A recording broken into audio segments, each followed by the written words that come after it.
Magandang araw mga kaibigan. Pag-usapan natin ngayon yung isa sa pinakamatinding pahayag ni VP Sara tungkol sa impeachment trial niya. Ang mga lawyers niya gumagawa ng paraan na hindi na matuloy ang trial. Kasi ganyan daw ang mga abogado. Hanapan ng technicalities para hindi na matuloy ang trial, hindi na mag-undergo si VP ng may trial ka eh. Kaya lang, grabe ang pahayag ni VP Sara kaninang umaga. Nag-Thanksgiving Mass sila sa pagkapanalo ng mga Duterte sa Davao. Grabe ang kanyang pahayag. Ito, I truly want a trial because I want a bloodbath. Nakakapangilabot yung termino na yan, bloodbath. Ano bang ibig sabihin ng bloodbath? Kung itagalog mo yan, maligo ka sa sarili mong dugo. So, it speaks of her character. Kasi kung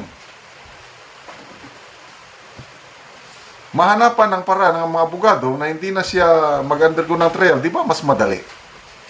Ayaw niya eh. Ayaw niya.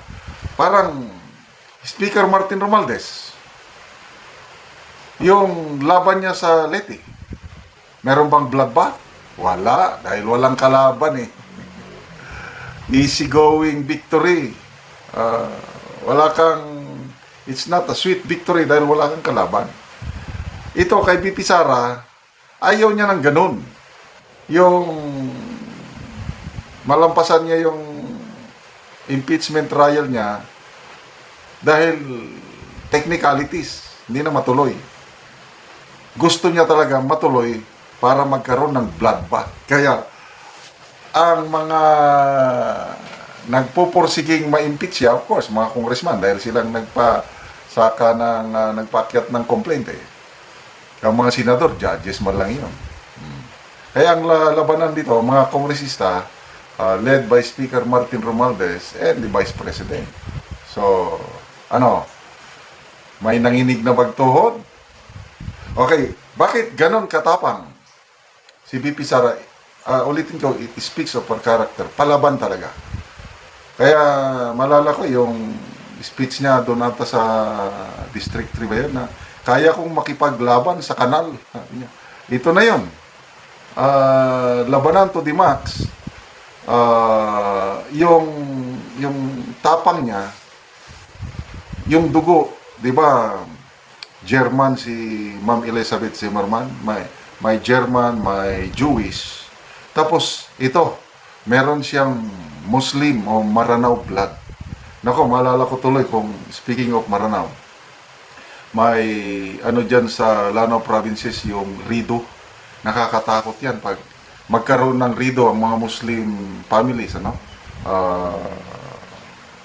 clan war ang tawag yan. Ubusan ng lahi. Pag Rido, nakakatakot. Ganyan yan, yung bloodbath. It's a fierce struggle. Matira ang matibay. Kaya, makikita mo talaga yung kanyang breeding. Yung dugong Maranao, dugong Jewish, dugong German, di ba? May German Shepherd. Palaban talaga. Okay. Bakit ganyan siya katapang? It's a make or break eh. Sabi niya, I do not care kung anong maging resulta. Makonvict o makwit, I don't care. Basta tuloy ang trial. Ito, wais talaga itong ating VP Sara. Bakit ganon siya katapang? Ayaw niyang hindi matuloy ang trial. Dahil lang sa mga technicalities. Gusto niya, tuloy pa rin. Okay. Ito ang nakikita ko sa kanya.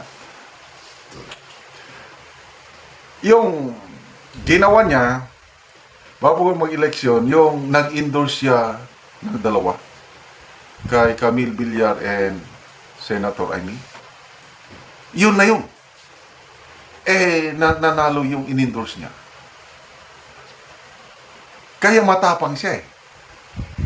Going by the numbers, sabi niya, panalo na ako nito. So, dahil panalo na, eh di sige, kayong nag-impit sa akin, sige, tuloy natin. Kasi, kung ako si BP Sara, nakikita ko na mananalo ako. Kahit ano pang gawin nila. Tingnan yan. In case, hindi siya nag-endorse. Hanggang Duterte 10 lang tayo. Yun lang binutuhan natin. So, talo si Senator Eme, talo si Villar. So, ilan lang ang senador niyang nanalo. Kakaunti, alanganin siya. Eh dahil sa ginawa niya yun, kasama na si strategy niya na mag-endorse siya ng dalawa, nanalo. O di, kalmante, kahit nga ako kalmante na ako. Nung una, kabado ako. Kabado ako dahil kung kakaunti ang manalong senador na tutulong sa kanya, delikado siya. Talagang tutuluyan siya ng kanyang kalaban sa politika, yung may ambisyon dyan sa 2028. Eh, ang ganda ng resulta. Oh. Plus, huwag natin kalimutan yung tulong ng Iglesia ni Cristo. Importante yun. So, 7 kaagad ang nanalong senador na siguradong tutulong sa impeachment ni BP Sara. Yung in-endorse ng Iglesia. 8, -1 lang si Bong Revilla. Yung 7 na yan, ako, opinion ko lang ito, lahat sila. Boboto yan sa including Bam Aquino. Boboto yan sa acquittal ni BP Sara. Kung hindi man boboto sa acquittal si Bam Aquino, mag-abstain. Parehas lang din. Mag-abstain. Talo pa rin sa kabila. Kasi 16 senators ang kailangan nila Kung nag-abstain si Bam Aquino, di -1 na sila. Oh. So, 7 na yon. Kailangan na lang yan ng 2. Acquitted na siya. Oh, sino yung 2? Nako. Robin Padilla, Juan Miguel Zubiri, Alan Peter Cayetano, ang dami niyang makuha. Kaya ganon siya katapang sa tingin ko. Tuloy natin, wag kasi in her mind, panalo na ako kahit anong gawin nyo. Sige, kaya papakita niya kung kasi hindi na mag-matter yan yung mga at saka isa pa, mahinang ebidensya nila. Yung mga articles of impeachment, wala. Kaya, ganun na lang siya katapang, mahinang ebidensya, plus, madami na siyang senador na kampi, kaya bloodbath, handa na ba kayo? Wala, may nanginig ng tuhod yan. At titignan natin kung anong mangyari. Exciting days are ahead sa ating labanan kay BP Sara. Salamat mga kaibigan sa inyong pagsubaybay sa ating channel. Nakakatulong kayo na malaki sa Tribong Talandig. Ang sweldo po natin sa channel na ito is pantulong sa tribo.